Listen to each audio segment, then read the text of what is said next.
pinorderan ng kuya kong yung pakarich. Tingnan natin kung legit.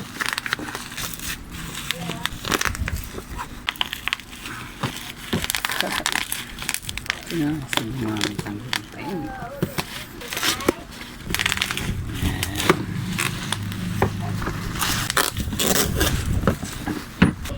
Okay, check natin. Makita.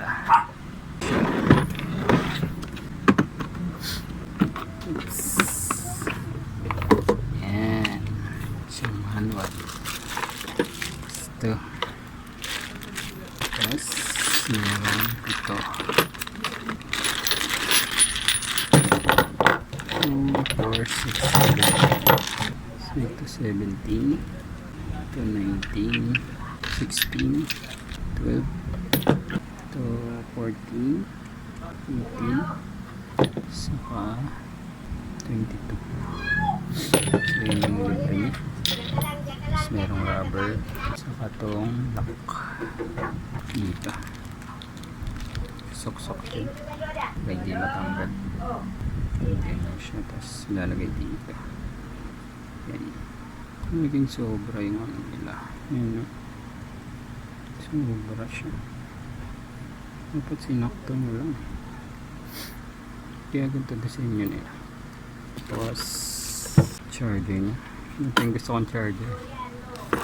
Tapos battery dalawa. Ayan, 48B. Tapos merong clip pa gusto mong yan clip-clipin yung ano. Tapos yan meron pang holder. Okay, wala pa to. Dito siya. Ito yung kasya. Ito yung kasya. Hindi naglalak ah. Kailangan mo pang yan, no? Kailangan mo nang yan ito. I-bend mo nang okay, testing. Power natin. Pwede rin pala siya yung charge na ganyan. Double purpose pala yung charger. Okay.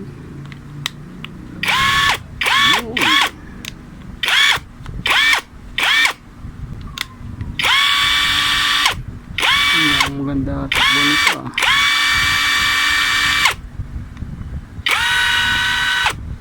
Ang maganda takbo nito ah. Masyadong mahinhin yung ano niya. Hindi ka siya. Ba't di ka siya? Nagbigay pa kayo dito, hindi naman kasya. Yata standard to. Bumili pa naman ako ng pang chock nito. Hindi uubra. Yari. Sukatin ko nga yung chock niya. Ilagay niya ng ano is 10, 11, 12. 12.5 yung laki. Tignan ko nga dun sa binilan ko. Yan, kasya pala siya. Sobrang sukat na sukat. Dami din.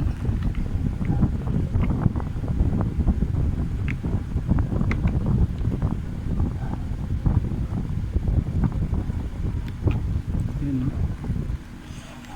sukat na sukat. Walang labis, walang ulo. Ang ganda yan, parapit. Ito rin nabili ko sa pang chok. Yan, pumasok. Ang ganda to, pit na pit. Ayos. Testing ko yung battery yung dalawa. Okay. So,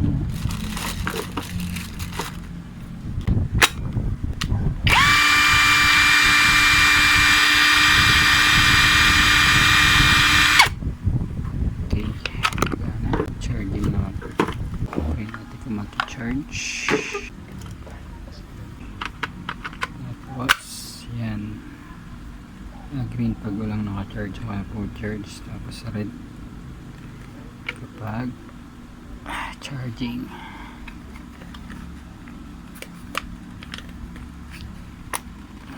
Yes. Try natin isa. Ayan. So okay na. Charging. Okay. So okay yung charger. May dalawang battery. So set up natin itong chock. So yung pag set up nitong chock yan. Tapos itong screw. Tapos lagyan natin ito. Yan. Okay. Tapos yung screw dito. Yung ano nito pabaliktad. Pag-lock. So yan. Yes. Try natin. Gamitin ko yung ano nito. Ewan ko kung sukat to. Ito kasi laki. Itong sa libre niya. Yung kasama dito sa tools. So ito yung dito sa ano, chock. Tingnan natin. Yun o. Mas maliit. Masakto to. So yan. Matama. Nakalimutan ko ilagay ito. Alam mo na dapat malagay. So natin. Sikip naman niya.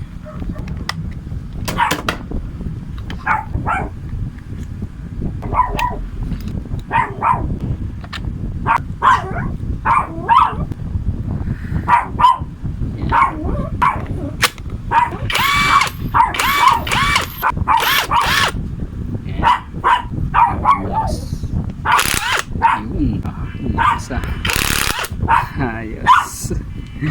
Ito kuya ko nito. Problema niya kasi yung mga drill niya siraan.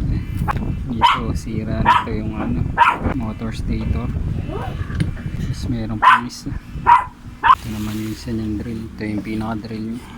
Ito sa akin niram niya. So nasira. Ito yung sa kanya talaga. Sira yung ganto niya. Yung ganto kasi merong 1,000 mahigit, tapos merong 2,000 mahigit. Ito yung ano niya, stator motor 500 plus. So yan, kaya siguro sinubukan niya lang bagal. Cordless. Sinabihan ko lang siya na ano, hindi stable yung ano nito, hindi precise yung ikot nito. Baka kasi manibago siya. Ito kasi precise yung ikot niya, hindi siya malug. Dito kasi converted, malug yung ikot niya. Ano yun, nagpupulido yun ng butas sukat ng butas. Siguro magamit nyo ito sa mga pang pader-pader, butas sa mga pader. Pero yung kailangan sakto yung ikot, mahirapan siya. So yun, ayos yan. Kala ko di kasi. So yun, salamat po sa panonood nyo.